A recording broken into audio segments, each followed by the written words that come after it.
Ladies and gentlemen, let me tell you something straight up. If you want to win, you've got to control the room. It's that simple. Every successful person, whether it's a business mogul, a world leader, or a visionary, they all know one thing. To succeed, you need to command attention and demand respect. If you walk into a room and people don't look at you, listen to you, and respect you, then you're missing something. It's your presence that will carry you to the top. I've been doing this for decades, and I'm here to tell you the secret. You can do it too. Think about it. All the great leaders in history, the ones who changed the world, the ones who made billions, they didn't just show up. They knew how to control the room. They owned it. Take someone like Warren Buffett, one of the wealthiest men on the planet. Do you think he made his billions by being quiet, sitting in the corner, and waiting for people to listen to him? Absolutely not. Warren, just like me, understands that in order to influence, you have to be loud, you have to be confident, and you have to be in control. Look at Steve Jobs, another example of a man who knew how to command respect. Jobs didn't just create Apple. No, he created a revolution. He walked into every room with an energy, with a sense of power that people couldn't ignore. When Steve Jobs spoke, people listened, and that's because he controlled the room. It wasn't just his ideas, it was how he presented them. And let me tell you something, presentation is everything. Let me tell you about my own journey. When I first started in real estate, I was in my 20s. I was hungry, I was ambitious, but most importantly, I knew that if I wanted to win big, I had to control every room I stepped into. I remember sitting in meetings with powerful figures in New York real estate, and I could feel the tension in the room. People didn't know what to expect from me, but I understood something. If I sat there quietly, waiting for others to take charge, I would be overlooked. So I made sure to speak up. I made sure to dominate the conversation. I knew that to win, I had to be heard. And guess what? People listened. The deals started coming in, and my empire started growing. But here's the thing. Controlling the room isn't just about speaking loudly or dressing well. It's about understanding the psychology of the people in the room. People don't follow the weak. They follow the strong. That's why I've always said, don't ever apologize for being confident. You can't be weak in business, in politics, or in life. People will walk all over you if you don't exude confidence. Confidence is power. Take Barack Obama, for instance. Love him or hate him, the man knew how to command a room. Whether it was giving speeches or negotiating with world leaders, Obama had this ability to hold people's attention. And it wasn't just because of what he said. It was because of how he said it. He didn't just talk at people. He made them feel like they were part of the conversation, part of something bigger. And that's a secret you need to learn.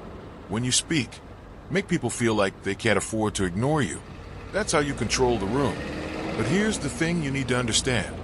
You're not always going to have a microphone. Not every room is going to have a camera on you. So, how do you control the room when you're not the one speaking the most? It's your presence.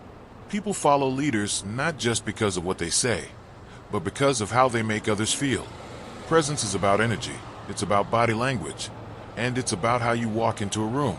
When you walk into a room with confidence, with a straight posture, and with purpose, people feel it.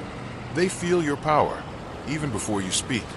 I've had the privilege of meeting some incredible leaders in my life. People like Henry Kissinger, who helped shape U.S. foreign policy for decades, and Rupert Murdoch, the media mogul who built a global empire. Both of these men knew how to control a room. They didn't have to shout. They didn't have to interrupt. They simply commanded respect. And you can do it too. Now, when I was running for president, I faced some of the most intense scrutiny in history. There were thousands of people who wanted to see me fail. But guess what? I didn't back down. I didn't shrink. I controlled the room every single time I spoke. When I stood on that debate stage, I wasn't just answering questions. I was telling the American people who I was, why I was the best, and why they should trust me to lead the country. I made people believe in me, in my vision, my ideas, and my ability to deliver. That's the power of controlling the room. Let me give you an example from my business life. When I decided to build Trump Tower in New York City, the odds were against me. I was told it couldn't be done, but I didn't listen. I walked into that room with the people who were deciding my future, and I commanded respect. I laid out my vision, and I didn't stop until everyone believed in it. Guess what happened? Trump Tower is still one of the most iconic buildings in the world. That's how you take control. You don't let anyone tell you it's impossible. You make them believe it's possible. You know, it's funny. People often think controlling the room means dominating the conversation, but that's not true. Sometimes it's about listening. It's about making others feel heard, respected, and valued. When people feel like you're truly listening, they open up to you.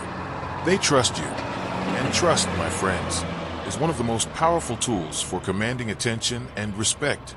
And then there's humor. People often forget how powerful humor can be in controlling a room. Laughter is disarming. It creates connection. When you can make people laugh, you lower their defenses, and you get them to trust you. It's a subtle way to gain influence. And believe me, I've used it to my advantage many times. Now, I want you to think about your own business. Think about the next big meeting you're going into, whether it's a negotiation, a partnership, or a pitch.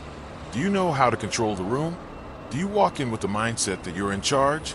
Do you speak with confidence and clarity? Or do you sit back, waiting for someone else to take the lead? Here's the truth. If you wait for others to take control, you're losing. If you walk into a room thinking that everyone else knows better than you, you've already lost. You have to own that room. You have to walk in with the mindset that you are the smartest person in the room. You are the one who has the vision, the plan, and the strength to make things happen. Take Richard Branson, for example. The guy is one of the most successful entrepreneurs in the world, and he knows how to control the room. When Richard walks into a meeting, he doesn't just sit there and let others talk. He takes control with his energy, his enthusiasm, and his ideas. And people can't help but respect that. You have to make an impact. When you speak, you must speak with conviction, with passion, and with the belief that what you're saying is going to change the game. People respect leaders who have a vision, who have confidence, and who make decisions with authority. Now, you don't have to be loud to control the room, but you do have to be clear, you do have to be focused, and you do have to be decisive. People don't respect indecision. They don't respect hesitation. If you want to command respect, you have to make decisions, and make them fast. Remember, controlling the room isn't about being the loudest or the flashiest. It's about confidence, clarity, and presence. When you master these, you'll never have to worry about being ignored again. You'll always have the room in your hands. So, the next time you step into a meeting, a negotiation, or any situation where you need to command respect, walk in with your head held high. Speak with confidence. Make your presence felt. And never, ever, let anyone take the room from you. That's the secret to success. That's the power of controlling the room. Donald J. Trump.